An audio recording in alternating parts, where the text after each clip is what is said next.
Hi everyone, welcome to Homerino Collectibles, where today we're going to be taking a look at the Marvel Legends Infinite Series Spider-Man from the Hobgoblin Build-A-Figure wave. So at the front of the box, as you can see, everything is displayed very nice and clearly. On both sides of the box here we have this nice artwork of Spider-Man. On the back we have a picture of the figure, as well with a little bio right there in different languages.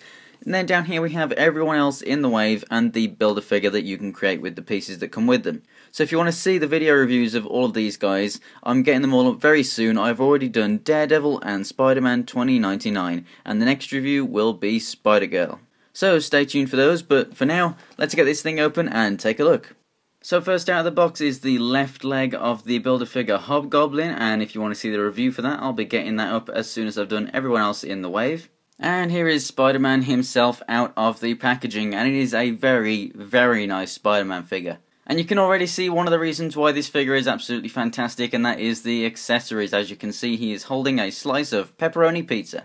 So I just want to point out that that base does not come with the figure, but let's get on to the accessories, and here we have the slice of pizza. Now, as you can see, tip him upside down, it does not fall out of his hand. So if we get some focus in here, you can see that they've moulded it so that it looks as if the cheese is dripping down from the pizza, and you can actually put that in between the fingers, and it's got just enough of a tight fit that it will hold in place. It's not as tight as anything like, you know, an actual peg like this, but it will do. And as you can see, the pizza is kind of contoured there, it's got the folds and whatnot, so it fits absolutely perfectly snug into the hand and in between the fingers there. As you can see, it really does fit inside the creases of the hand, and it does so in different ways as well. So you can turn it around, you can do whatever you want.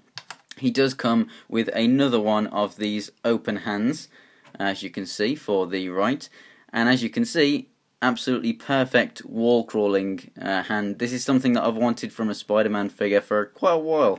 And it's just absolutely fantastic that we're getting really, really nicely moulded wall crawler hands. As you can see, we also have the Spider-Man whipping hand. Not sure if this is actually a newly moulded one or if it's just one that's reused, but I don't really care because it looks pretty good. And obviously we get another one of those for the other side, and then we also get a couple of fisted hands. So you basically get every single hand that you would want this guy to have. I just really like that they did give us this pizza. I think it just adds something kind of special to the figure. They didn't need to do it, but it's fantastic that they contoured it to fit into these hands so perfectly. And then of course we have this head, which we actually get this one as well. So here is the comparison between the two. As you can see, instead of just moulding it so they've moulded the face and then just painted a line, they have actually moulded in the lines of the mask as if it is actually pulled up there, so that the material is actually gathered up, which is really nice. And as you can see, they haven't just left the eyes as they are, they have actually, you know, pushed the eyes up a little bit. So very, very nice. I guess you get a little bit less articulation because you can see the chin here, it's a bit filled in, whereas this is a lot more hollow, like right by the chin area there. So it might hinder articulation a little bit, but probably not that much actually. So that is the comparison between the two heads. I find that it's quite easy to get off, but to get back on, it's actually quite tight, or at least it was for that other head. There we go. So it's tighter than, you know, other figures that had interchangeable heads, like the Winter Soldier figures and whatnot. But it's very good, and you know, you're not going to break it or anything. It doesn't feel fragile. Same with all the hands; they are very easy to get in and out, but they're tight enough to stay there, so nothing feels like it's going to break. It should be a very durable figure. So this guy has the same body mold as the last figure that I reviewed from the line, which is the Spider-Man 2099 figure on your right here. And something that I thought that it was going to be used from, which I also said in that video, was this. When we saw pictures of this guy, I thought that it would have actually been this suit, which is actually a little bit smaller than this guy, as you can see. And obviously, most of the articulation is very similar. It's just that, you know, everything's just been kind of scaled up a little bit, but it does look very similar. They still, you know, it still has that very slim kind of feel as compared to Daredevil right here. Obviously, a normal body mold, you get a bit more of a stocky feel. May as well got the size comparison out of the way right now. So he stands 6.5 inches tall, the same as, you know, standard Marvel Legends such as Daredevil right there, which I have already done a review for as well. So very, very happy that they didn't just go with this. It doesn't have the texture like this, which is actually very nice, because obviously that is from the Amazing Spider-Man 2 movie, and this is from the comic book. So I do actually like that they have gone for, you know, a smooth mold like that 2099 figure, instead of going for all of that molded in detail. I think that this actually suits a comic book version of Spider-Man a lot more.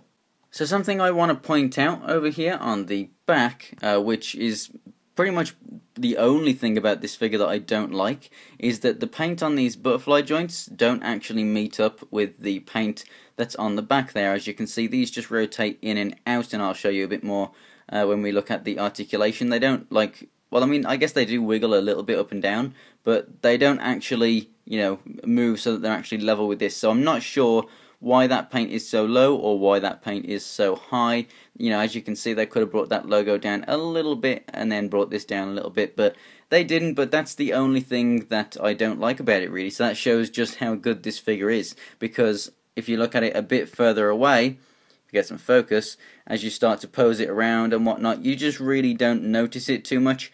And then when we come to the front, as you can see, it lines up okay from certain angles and whatnot, so I think that's perfectly fine, really. So that is the only thing that I find wrong with it, really, just that those lines don't match up absolutely perfectly, but it doesn't really matter, so that shows just how nice this figure really is. So I really do like these head sculpts, as the eyes are actually like moulded on there very, very well. I really do like the shape of the head and everything. I think that the spider on the chest there and on the back are done absolutely perfectly. I really do love that design of the spider on the back there. Everything is done very, very well. I guess this is something I also don't like, why they can't just put that on the feet or something, or at least on the inside of the thigh and make it black. Why they had to put it white there, I don't know, it's kind of annoying, but there's not really anything wrong with it too much, really. So as for articulation, you saw just how awesome you can get this guy to pose from the start of the video. So the head goes up a good amount, goes down all the way, goes left and right, and you actually get on that ball peg a little bit of side to side wiggle. So the butterfly joints have a massive amount of articulation there, so that's not a wasted joint, which is very nice. So they go in and out, as you can see. The shoulders are ratcheted and come out this far, and they also do a full rotation around. We have a swivel at the bicep, we have double jointed elbows, and then we have the wrist swivel, and they go in and out and obviously interchange. Over to the ab crunch, as you can see, it goes back one and then goes all the way down there, so that's a very, very nice ab crunch. At the waist, we have a nice swivel here. So at the hips, this is how far they go out, and as you can see, this guy with a similar articulation style, a bit more of a gap. It doesn't look as great just standing like this, but when you pose it, you can get the leg out that far. So that is quite a bit of difference. Obviously, I prefer how this looks over this, but you can get more practicality out of this. So it depends on what you're into, really, if you want to kind of compare them as to see which Spider-Man to get.